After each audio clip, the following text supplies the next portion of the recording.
A Pünkösdfürdői Park bejáratánál vagyunk Budapesten, és Zakar Andrással, a Főkert vezérigazgatójával fogunk arról beszélgetni, hogy mit tehet egy önkormányzati szerv, különösen aki a magyar főváros zöld felületeinek gondozója, a talajok egészségének megőrzése érdekében.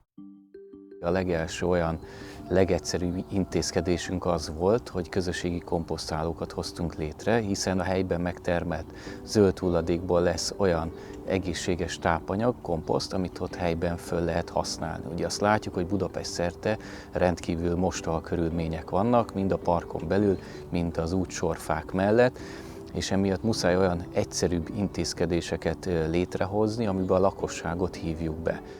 Helyi civilek, akik ezeket fenntartják, ezeket a komposztpontokat, ők jelentkeznek, ők dolgoznak, ők szervezik meg a rostálási napokat.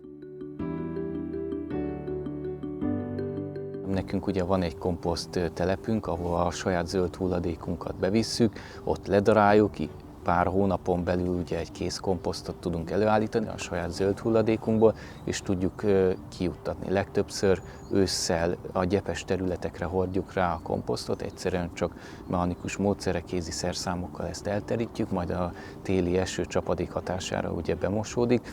A fák ültetésnél pedig 50%-ba keverünk bele komposztot az ültető gödörbe. Korábban a cserjék alól is össze lett szedve a falevél, mára már tudják a kollégák, hogy ott kell hagyni, hiszen ugye, ahogy ez tömörödik, meg szépen összemegy, ebből lesz majd a komposzt. És a legjobb példa, hogy menjünk ki az erdőbe, kaparjuk meg a talajt, és látjuk, hogy ott hogy lesz ebből humusz, és utána hogy komposztálódik le.